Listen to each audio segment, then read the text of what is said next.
तो छोटी छोटी बातें नजरअंदाज करनी चाहिए। जीवेश मिश्रा के पिछले कुछ दिनों के भाषण उठा करके देखिए, उनके स्टेटमेंट उठा करके देखिए, वो कितनी चालाकी से, कितनी राजनीतिक तरीके से मामले को मोड़ देने के लिए किस तरह की बातें कर रहे हैं। जबकि सच्चाई ये है कि ये जाले की आवाम है, ये सारी चालाकी समझती है और इस बार सारी चालाकी खरी हो जाएगी। इस बार मुझे पता है कि आप ऋषि भाई को जिता करके असेंबली पहुंचाने जा रहे हैं। अरे उनकी जेलों की ऐसी तैसी मेरे भाई, जेलों से डरना नहीं है, जेलों से डरना नहीं है। ये पिछले 11 साल से दिल्ली में बैठी हुई भाजपा की सरकार लोगों को जेल भेजने के अलावा और कर ही क्या रही है। लेकिन मैं डरा नहीं, मैं झुका नहीं, कहीं छुप छुपा के खड़ा नहीं। जो डटे हुए हैं महाज पर, मुझे उन सफों में तलाश कर। मेरे भाई, ये डरने का वक्त नहीं है, ये लड़ने का वक्त है। ये चुनाव बहुत जरूरी चुनाव है, इसलिए आप साथियों से गुजारिश है कि अदावत है, सियासत है, परिंदा है, शिकारी है। अदावत है, सियासत है, परिंदा है, शिकारी है, मगर इन सारी चीजों पर मोहब्बत अब भी भारी है।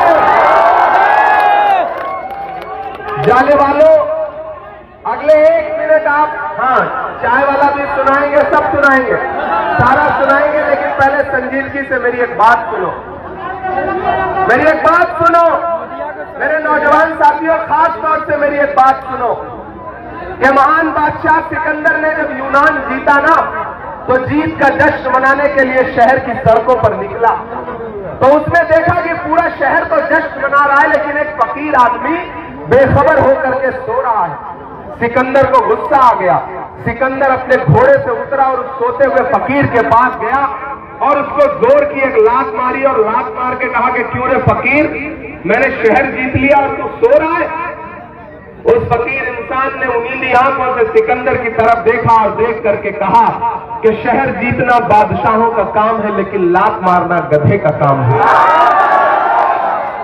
नारा लगा करके आए थे, बहुत हुई महंगाई की मार, अब की बार मोदी सरकार। हालत क्या हुई, 58 रुपए का पेट्रोल 100 रुपए के पार हो गया कि नहीं हो गया। ये महंगाई कम करने की बात करने वाली भाजपा और नीतीश की सरकार कफन तक पर जीएसटी लेती है, कफन तक पर। मैं आपका इमरान हूं, मैं आपके मुद्दों पर देश की पार्लियामेंट से लेकर के सड़क तक पर लड़ता हूं। जाने वालों, मैं आपसे ये कहने के लिए आया हूं कि याद करो 2022 को 7 सितंबर का वो शाम, जब कन्याकुमारी में समंदर के किनारे खड़े होकर के मोहब्बत के मसीहा राहुल गांधी ने कहा था कि भाजपा पूरे देश में नफरत का केरोसिन छिड़क रही है, मैं इस नफरत के खिलाफ कन्याकुमारी से कश्मीर तक पैदल चलूंगा। 4000 किलोमीटर राहुल गांधी पैदल चले। नफरत का शिकार इस देश में सबसे ज्यादा कौन है? हम हैं, आप हैं, आप हैं या नहीं है? ऐसे में उस नफरत के खिलाफ 4000 किलोमीटर राहुल गांधी चलते रहे, बस एक नारा लगाते हुए, नफरत छोड़ो भारत जोड़ो। बस एक नारा लगाते हुए, मुझे नफरत के बाजार में मोहब्बत की दुकान खोलनी है। मैं चला हूं राहुल गांधी के साथ। जब मैं उनके साथ कंधे से कंधा मिला के चलता था, तो मुझसे मीडिया के साथ ही कहते थे कि इमरान साहब आप शायर पहले हैं, सांसद बाद में हैं, राहुल गांधी के साथ चल रहे हैं, क्या कहेंगे? तब मैं कहता था कि जो हर जालिम से टकराएगी वो आंधी बनाऊंगा, जो हर जालिम से टकराएगी वो आंधी बनाऊंगा। नए अंग्रेज आए हैं, नया गांधी बनाऊंगा। हमने देखा है राहुल गांधी के माथे का बहता हुआ पसीना, हमने देखा है राहुल गांधी के पैर के छाले। मेरे भाई, आप तो इस बात पर ईमान रखते हो ना कि मजदूर का पसीना सूखने से पहले उसकी मजदूरी उसे दे दी जाए। रखते हो या नहीं रखते हो? मैं रखता हूं इस बात पर ईमान। मेरा भरोसा है कि मजदूर का पसीना सूखने से पहले उसकी मजदूरी उसे दे दी जाए। तो मैंने देखा है राहुल गांधी के पैर के छाले, मैंने देखा है राहुल गांधी के माथे का बहता पसीना। आज मैं जाले में आपसे राहुल गांधी की मजदूरी मांगने के लिए आया हूं, और राहुल गांधी ने ऋषि मिश्रा को अपना नुमाइंदा बना करके आपके बीच में भेजा है। इसलिए अपना एक एक वोट लेकर के 6 नवंबर को घरों से बाहर निकलिए। और अगर आपने अपना एक एक वोट दे करके जाले में कांग्रेस का विधायक बना दिया और बिहार में 14 नवंबर 2025 को तेजस्वी यादव को बिहार का मुख्यमंत्री बना दिया, तो फिर 2029 में राहुल गांधी को इस देश का प्रधानमंत्री बनने से कोई ताकत रोक नहीं सकती है।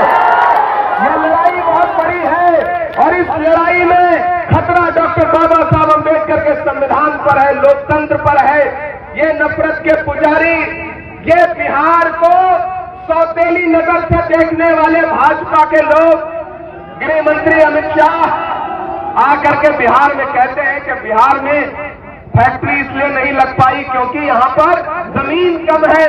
अरे अमित शाह जी, आपने भागलपुर की 1000 एकड़ जमीन अपने उद्योगपति दोस्तों को 1 रुपए लीज पर दे दिया।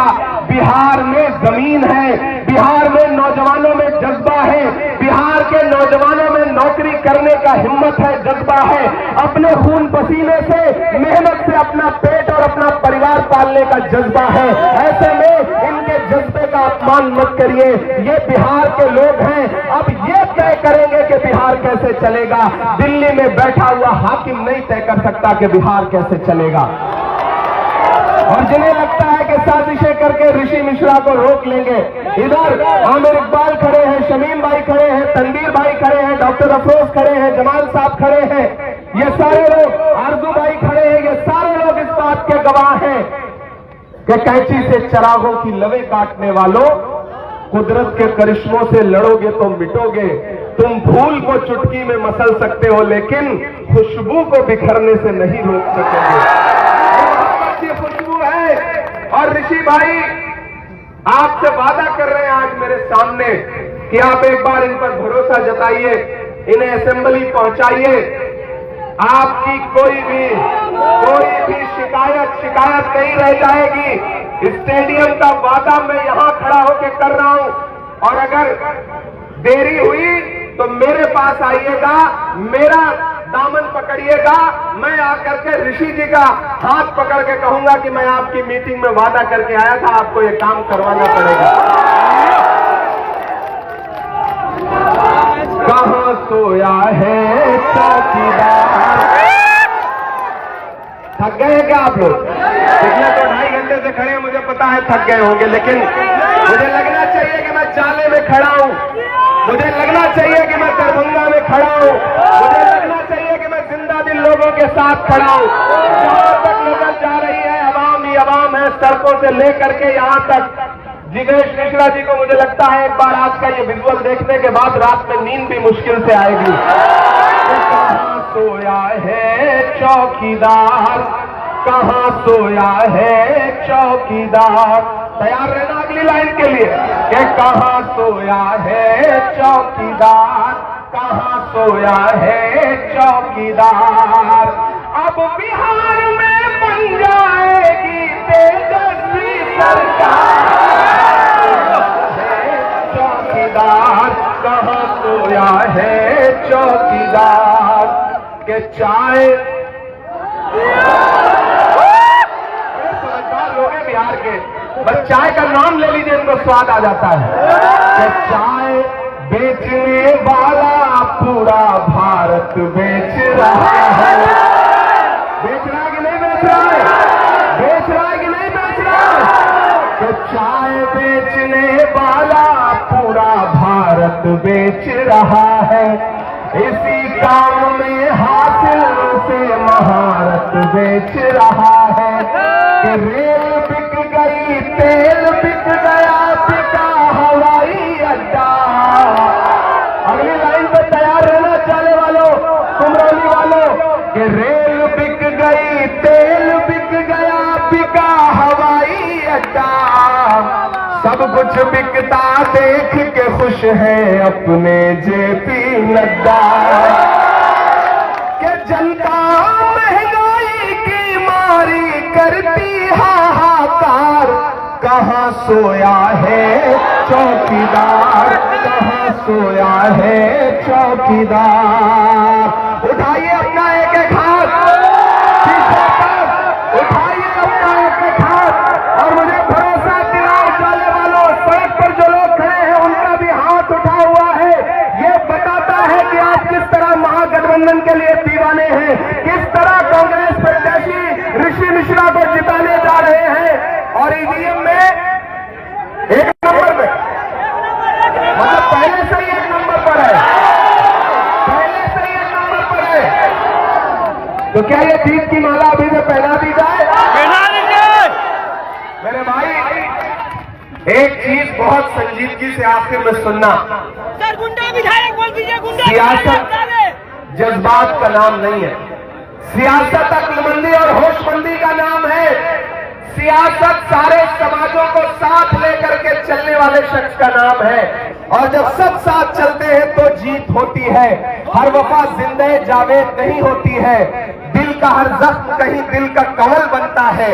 जब शहंशाह भी हो, इश्क भी हो, दौलत भी, तब कहीं जाके कोई ताजमहल बनता है।